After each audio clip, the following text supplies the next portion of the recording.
Olá, meu nome é Alfredo e este é o terceiro vídeo da série sobre lógica de predicados de primeira ordem. Veremos como, a partir de sentenças da linguagem natural, extrair a parte quantificada dessas sentenças, ou seja, o para todo e o existencial. Vamos lá? Vamos estudar a estrutura de primeira ordem da linguagem natural. Nesse caso, vamos começar com o estudo de uma sentença simples, que já estamos familiarizados. A sentença todo homem é mortal. Qual seria a estrutura de primeira ordem dessa sentença? Note que mortal não é uma característica que está sendo atribuída a um objeto, e sim uma característica que está sendo atribuída a todos os objetos que são homens. Nesse caso, vale a pena começarmos a análise com uma reescrita dessa sentença. No caso, vamos escrever desse modo: todo aquele que é homem é mortal. E nesse caso, nós estamos dizendo que todo aquele X que é homem é mortal também. Vamos ver como explorar, como escrever isso em linguagem formal. Temos então, nesse caso, um homem mortal e vamos ter uma quantificação sobre algum objeto genérico x. Então, dizemos para todo x, homem x e mortal x. Agora, qual que seria a conexão entre hx e mx, ou x é homem e x é mortal? Qual que seria a conexão? Vamos tentar imaginar a seguinte conexão, uma conexão simples, que seria dizer que a conexão é dizer que ambos são o caso. No caso, temos para todo x, homem de x e mortal de x. Será que essa conexão é de fato aquilo que nós queremos? Note que se fizermos isso, não teríamos o mesmo significado. Existem coisas que não são nem homens e nem mortais. Então, essa sentença não parece ser verdadeira, enquanto todo homem é mortal parece ser uma sentença verdadeira. Então, qual que seria a conexão apropriada entre esses dois predicados? A conexão entre essas duas características pode ser estudada a partir de uma nova reescrita da sentença. Qualquer que seja o x, se x é homem, então x é mortal. Note que nesse caso nós estamos condicionando o fato de ser mortal ao de ser homem, ou todos aqueles que têm a característica de ser homem vão ter a característica de ser mortal. Nesse caso, se trata de uma implicação, e essa é a conexão estabelecida na sentença original, de que todo homem é mortal. Então, nós vamos agora escrever em linguagem de primeira ordem a sentença como: para todo x, se x é homem, então x é mortal, como vemos representado acima. Vamos agora a mais uma sentença que usa uma estrutura similar. Digamos que algum mamífero é aquático. Note que essa sentença, da mesma forma que a sentença anterior, não atribui a propriedade aquático a um objeto chamado mamífero, e sim a coisas que têm a característica de ser mamífero.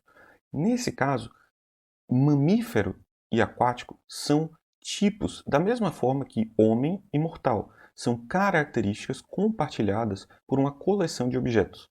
Não são, nesse caso, nem indivíduos, nem objetos.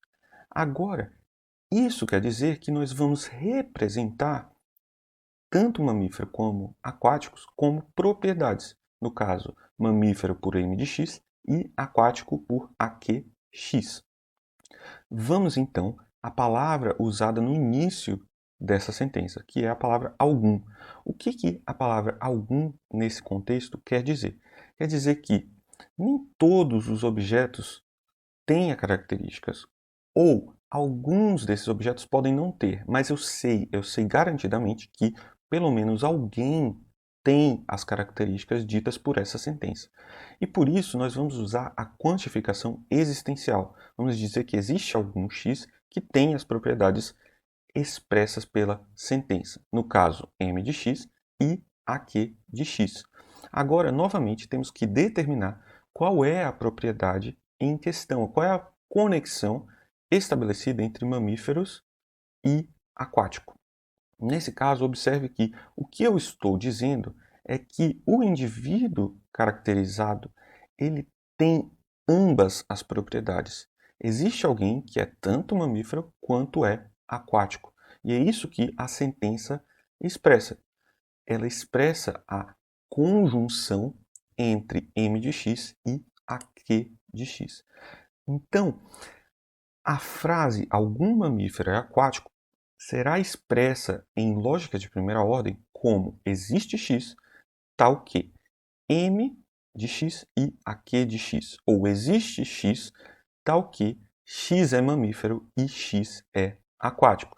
Nós sabemos que tipos de animais são esses, são as baleias, os golfinhos e assim por diante. Analisemos agora mais um exemplo interessante. Vai ser similar os dois casos analisados anteriormente. Nem todo pássaro voa. Nós temos, novamente aqui, dois tipos, o tipo pássaro e o tipo voa, ou voador. E estamos dizendo que nem todo pássaro voa. Ou seja, nem todo pássaro, nem todos os objetos que têm a característica de ser pássaro são voadores. Se escrevemos isso em um gráfico, um gráfico de círculos, o que estamos dizendo é que se circularmos todos aqueles objetos que são pássaros e dentro dele todos os pássaros que voam, alguns objetos estarão fora do segundo círculo, do círculo menor. E nesse caso, nós vamos tentar, a partir desse gráfico, escrever o que essa sentença expressa. Ela está nos dizendo que existe ao menos um pássaro que não voa. Existe alguém que tem a característica de ser pássaro, mas não tem a característica de ser voador. Nesse caso, vamos escrever que existe x, tal que P de x, ou seja, x é pássaro, e não vale que x é voador, ou x não é voador. Veja que as estruturas elas vão começar a se repetir e vamos começar a perceber como que a quantificação se conecta com a linguagem natural, a quantificação em primeira ordem. A similaridade que nós observamos nesses casos analisados, ela tem ligação com o conceito fundamental da teoria da quantificação de primeira ordem clássica. É a ideia de que, se nós temos a sentença todo pássaro tem a característica R, como nós vimos, isso seria formalizado em lógica de primeira ordem com, para todo x, se x é P, se x é pássaro, então x tem a característica R.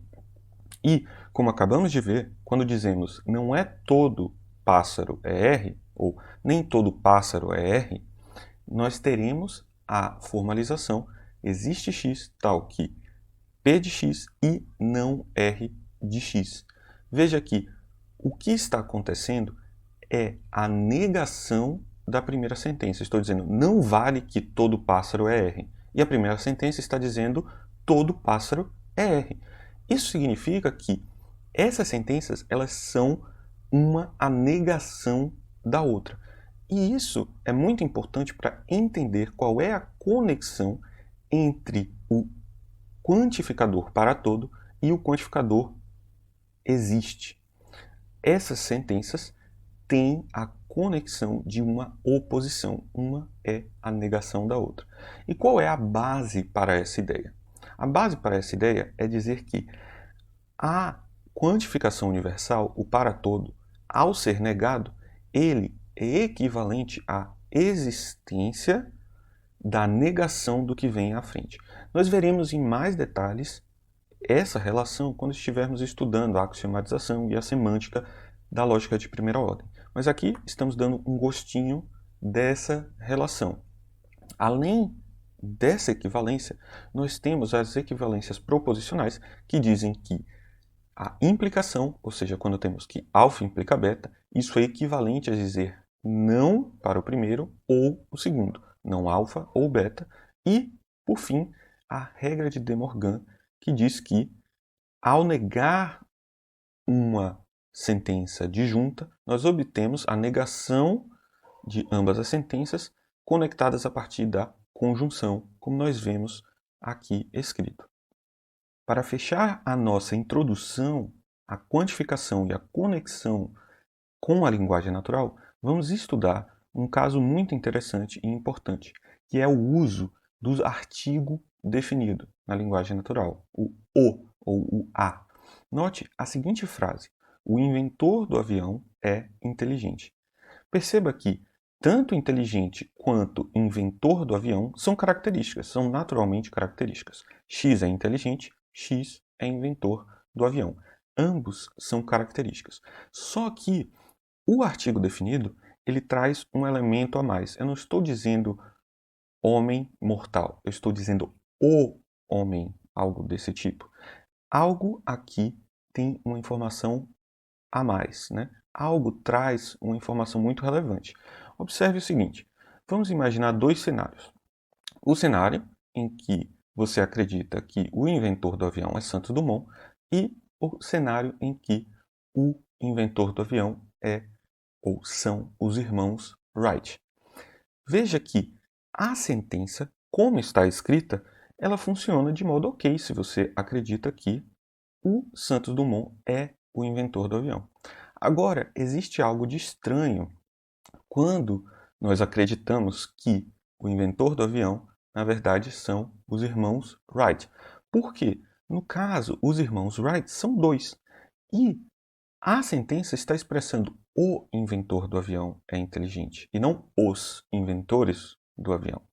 Então, o artigo definido está limitando a primeira característica que somente um indivíduo será capturado.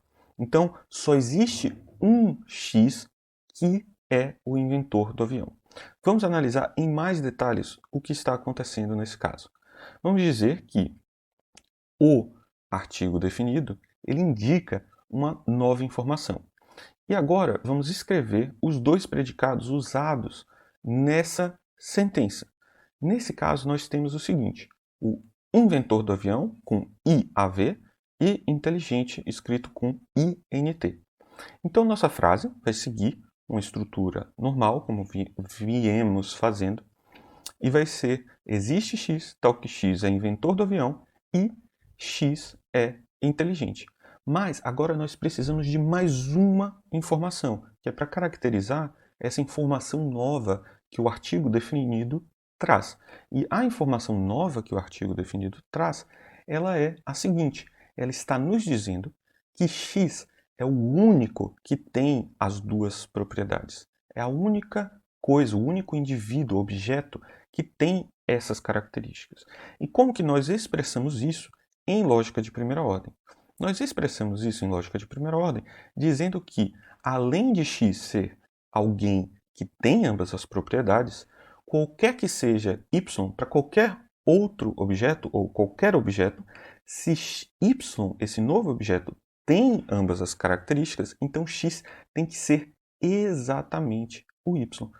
Y não pode ser diferente de X e ter as duas propriedades, ser inventor do avião e ser inteligente. Veja que agora essa sentença, embora ela seja um pouco mais complicada, ela expressa a ideia contida nessa sentença, em especial a ideia contida no uso do artigo definido.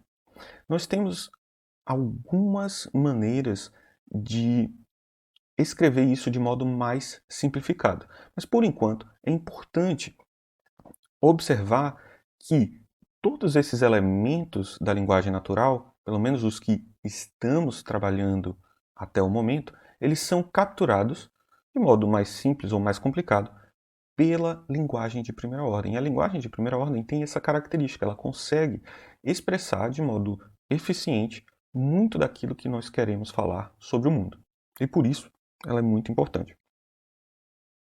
Com isso, nós fechamos a análise inicial da conexão entre a linguagem de primeira ordem e a linguagem natural, a linguagem que usamos no dia a dia.